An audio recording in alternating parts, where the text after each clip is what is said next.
Hey guys, how's it going? It's Al. Monday Night Football is back, and I have a DraftKings Showdown video that we are going to go over basically all of the captains, some of the dart throws, how we're going to correlate these lineups across this Showdown slate. Now, I kind of, look, usually I put somebody from both teams on the thumbnail, but I am so sick and tired of the Denver Broncos being on these island games and having to talk about all the same things and all the same players, and they've just been a complete show so far this season that I'm kind of sick of them.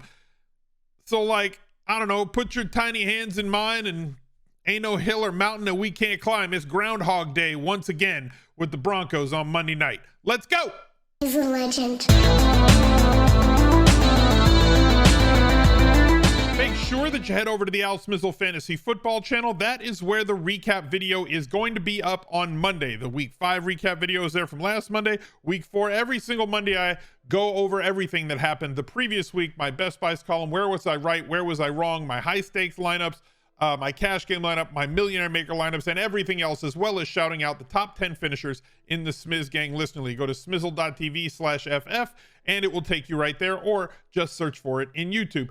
Let's go over to Underdog Fantasy and fill out a quick pick'em card, right? If you want to get a $100 up to $100 deposit bonus on Underdog Fantasy, if you are a new user on their site, use promo code ALSMIZZLE. That's ALSMIZZLE, and you will get that deposit bonus that you can use on any of the games that they have for any sport, or their pick'em product that they have here, where we're going to choose highers or lowers. I prefer to pick highers, even though lowers are sharper. I'm just doing this to have a little bit of fun. It's going to be Austin Eckler for 94.5 rushing plus receiving yards. I'll take over that. And Cortland Sutton over 67.5 for $50. We'll click submit on that, confirm it, and if we hit it, we will get $150.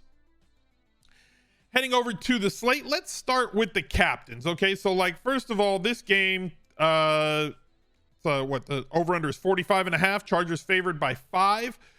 The number one most obvious captain is going to be Austin Eckler, coming off of 2 monster games, 34 and 38.9 DraftKings points, getting exactly what we want out of him in terms of how they are utilizing him, right? Like, there's certain running backs that we wish that they were throwing the ball more to.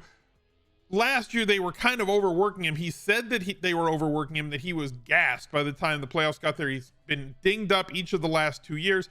This year, they are keeping Austin Eckler on a little bit more, well, a lot more of a pitch count. They've basically kept him to about 60% or less of the snaps for the Chargers on offense. But when he's out there, he is heavily involved. Now, this could partially be due to the absence of Keenan Allen dealing with the injury that he sustained in week 1 and is still milking right now. He is doubtful to play on Monday night. If that changes, we will change our outlook on on a couple of other things, but like, everybody's ripping up Cleveland, right? So don't expect 173 yards on the ground from Austin Eckler, but do expect between 12 and 15 carries every week and between like 4 and 10 targets every week, which, as we've spoken about so many times in the past, is like the ideal usage for a running back on DraftKings with full PPR and bonuses. So like, he can double bonus for you if he gets that crazy game where he gets a long run and a long catch. He's got that big playability in him. We saw it with the 71-yard run from scrimmage last week against Cleveland. Now, Denver is a bit of a different defense. They're a tougher defense than Cleveland, most obviously, and definitely tougher than Houston. So most of his points are going to come through the air. He's going to have to get into the end zone on inside the 5 carries. Thankfully, he gets there. He is the optimal captain and probably will be really highly played in this one. Another player that I think is going to be popular, let's say, just based on volume. I know that aren't you worried about guys that are going to be coming into the replies, because they always come into the replies. Aren't you worried about Patrick Surtain Jr.? I mean, well, yeah, obviously. However, volume over everything. He might ding his efficiency a little bit, but it's not like Mike Williams is a big separator anyway, and he still gets the ball thrown his way, specifically in games where Keenan Allen is not on the field, averaging like 5 more fantasy points per game in those games versus games where Keenan Allen is on the field the last 2.5 years. So with Mike Williams getting 13 targets last week, 11 the week before, sure, 6 against Jacksonville, 10 against Kansas City, all in those games where Keenan Allen was not on the field. They just aren't getting enough out of the other wide receivers or tight ends. Gerald Everett is nice. He's fine. He's not great. He's not amazing. Josh Palmer has not stepped up and commanded or deserved or earned a bunch of targets on the other side. And DeAndre Carter is kind of a part-time player who gets like 2 or 3 targets at max. So like this offense has had to lean extremely heavily on Austin Eckler and very specifically Mike Williams, even though he's not that great of a separator. Fantastic when it comes to contested catches. And he uses that big body to box out. He makes some very alarming circus catches, right? Like those have led to him getting injured in the past, but this is another situation where he's going to get heavily peppered with targets. It's very possible that Surtain keeps him in check, but he's going to get a mountain, just an absolute mountain. And they're going to scheme him into open space because that's what they do. Next is Justin Herbert. I know I'm only sticking with the Los Angeles Chargers so far, but like, trust me, I'll get to the Broncos. I'm just sick of talking about them. But like, Justin Herbert has not had that 30-point game, right? Maybe because this offense has been curtailed because of the absence of Keenan Allen. So much depends nowadays in the NFL on having those multiple pass catchers. Every great offense right now has 2 of them, pretty much up and down the league. So not having that second one, and as I mentioned a minute ago, those other guys just aren't quite ready for primetime players. Justin Herbert has not seen a ceiling. He's got 2 games with 3 passing touchdowns, but in those 23.26 and 27 DraftKings points. So if he has a big game, it's more likely than not that one of his pass catchers is going to be the optimal captain, unless he spreads like 3-4 touchdowns to 3-4 different players. If you are going to use him in the captain spot, I don't know why it's set up on the flex, but if you are going to use him in the captain spot, obviously I'm going to be tying multiple of his pass catchers to him. I will include Austin Eckler in that. Let's take a look at what his targets have been so far this year. 23% going to Mike Williams. See, it's very evenly spread out. 18.5%.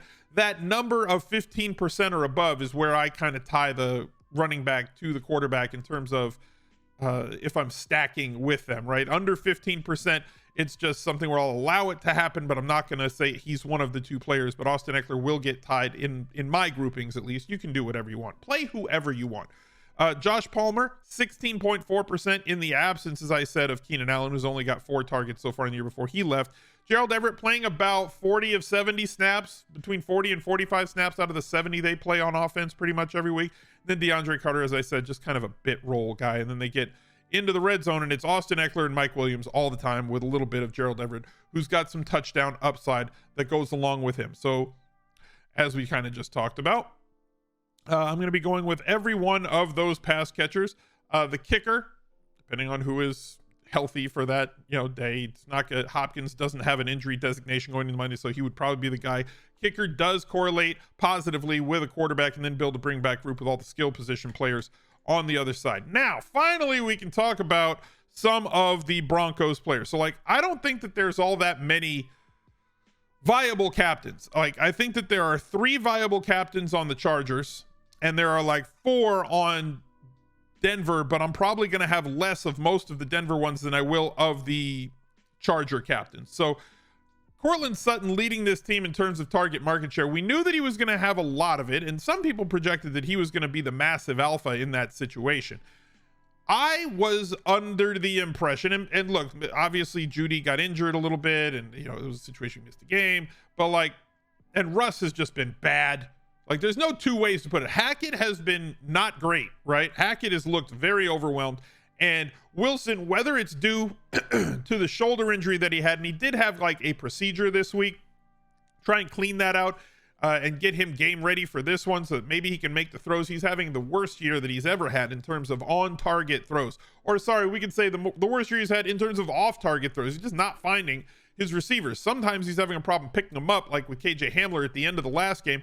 And then obviously just throwing a lot of errant throws this year. Maybe hopefully that's due to the shoulder thing that they said was, and that's cleaned up now, and they'll move forward and be better from here on out. So like, Courtland Sutton, clearly the number 1 guy, right? 28.16 of the target market share, and then 17.8% for Judy. However, that does encompass every game played, and Judy did miss a little bit of time.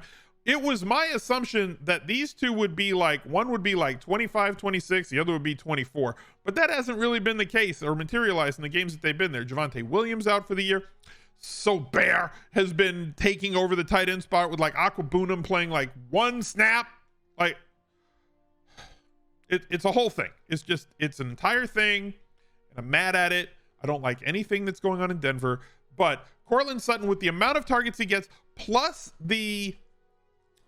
his ADOT, his average depth of target being very much downfield in comparison to Jerry Jeudy, whose ADOT is much lower and closer to the line of scrimmage, has that big playability that you want in a showdown type captain spot. Jeudy can't get loose, right? He can get deep, and he has some after the catch ability as well, but like much lower ADOT on his throws.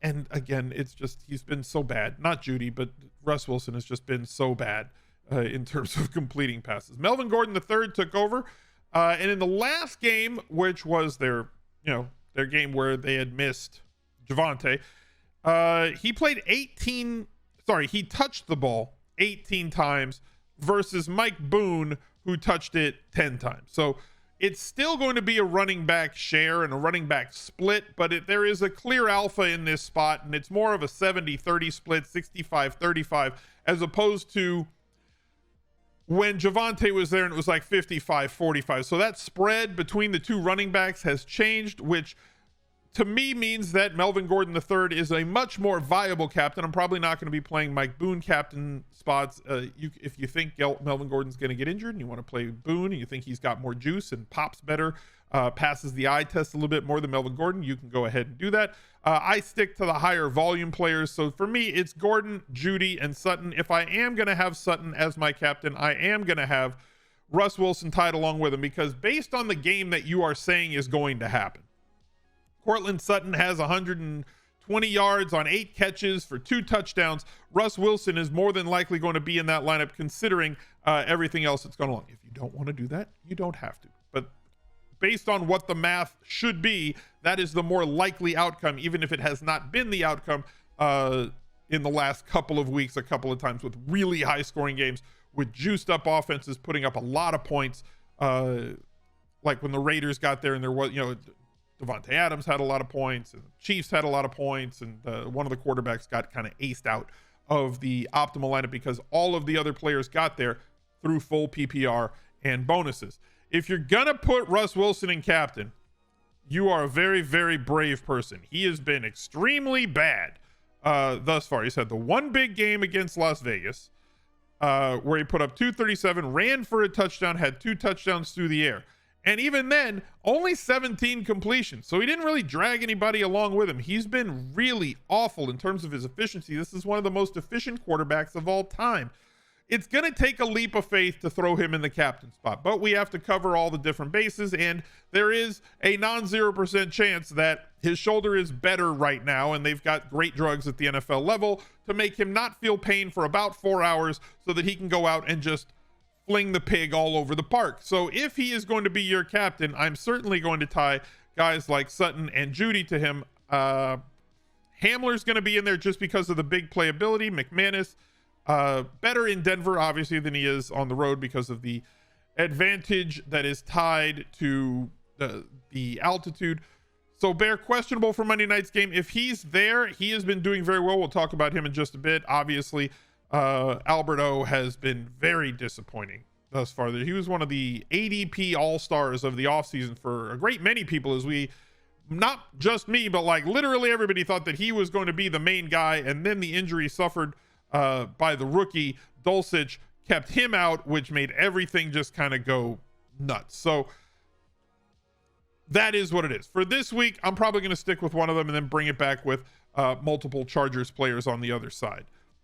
If you wanted to keep up to date with everything that goes on, because obviously I'm recording this on Sunday afternoon, so if you wanted to catch up on Monday night, you have to become a channel member here on YouTube and then join our Discord community at smizzle.tv/Discord. If you are on an iPhone, there will not be a join button. If you're literally everywhere else, there is a join button right next to the subscribe button on this channel. If you can't find it, go to smizzle.tv/join. You become a channel member here. You get access to the VIP rooms on Discord, where there are always members of our community, both Twitch subs, and YouTube channel members discussing the best strategies for cash, tournaments, and showdown for every single sport. So jump in the Discord and make sure that you are a part of the conversation today.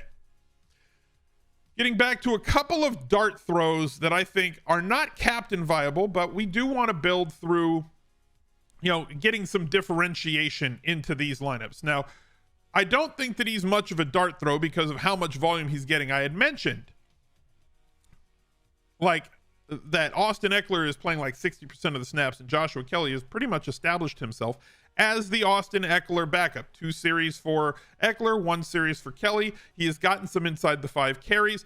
I think it's going to be close. I wonder, because based on usage, he should be higher than 20%, but based on this $6,400 salary, he may not fit into that dart throw range of under 20%. But obviously there's no projections out just yet. I think he's going to be right there on the cusp, somewhere between 15 and 25% for Monday night. Another player that I had already talked about that I wanted to hit on, KJ Hamler. He's not going to get much run. This is a one-off sort of play. If he can get loose behind a defense, and that is exactly what his biggest skill is, and if Russ Wilson can throw a ball accurately down the field, KJ Hamler is exactly the type of play that can break a showdown slate because of his speed, athleticism, and the main ability that he has is to get loose on deep throws. There are 2 more that I wanted to talk about, and they are right in this range. One, and this is your if-then statement. Eric Sobert has been very good. And look, if you wanted to get a guy who's 2K, obviously has dominated the snap counts, this is the direction that we want to go. Now, in the case that he does not go, he managed to practice in limited fashion all week, but if he does not go, if he's an unexpected inactive, to me, everything switches over to 2 turntables and a microphone wherever he went. Andrew Beck is 200, and he is literally going to be in everybody's lineup. So if you wanted to make the play that Eric Sobert is not going to make it through the game, or that Alberto is so in the doghouse at this point that he is not going to play any snaps, Beck, we've seen him get on the field a little bit. At 200, he's not hurting you all that much. At 200, you literally need 3 fantasy points from him for this to make sense if it fits in all the other big plays. But in the case that Sobert is out, he's the one that I want. And then DeAndre Carter is the last guy as a dart throw. Now, this is the pure dart throw at this point, where I'm not expecting him to get a lot of run. He's playing 25 snaps a game at this point. However, he is utilized in this offense and trusted in key pivotal situations by Justin Herbert. If you remember back to the Thursday night game a few weeks ago against Kansas City, Carter's the one who caught that pass down the field on an absolute dot from Justin Herbert in coverage, 35 yards inside the 5-yard line that got them really close. This is, again, a similar play to KJ Hamler, who will certainly be under 20% on the night, but has that ability to at least be on the field and have a steady role in the offense at 2,600. These are the plays that you want as your one-offs to differentiate your lineups, as long as you're correlating them properly through your lineups. If one of them hits, it gives you an advantage across all of the lineups that you play. Let's head over to Fantasy Labs and take a look at the optimizer over there. I typically am not going to allow a kicker or a defense in captain. I don't worry about the maximum ownership percentage per lineup in Showdown because I do other things to keep my ownership down. Take a look at the rules that we kind of walk through there. Pair your captain quarterback with at least 2 of their pass catchers and kicker. Pair your captain quarterback with at least 1 quarterback, running back, wide receiver, tight end from the opponent.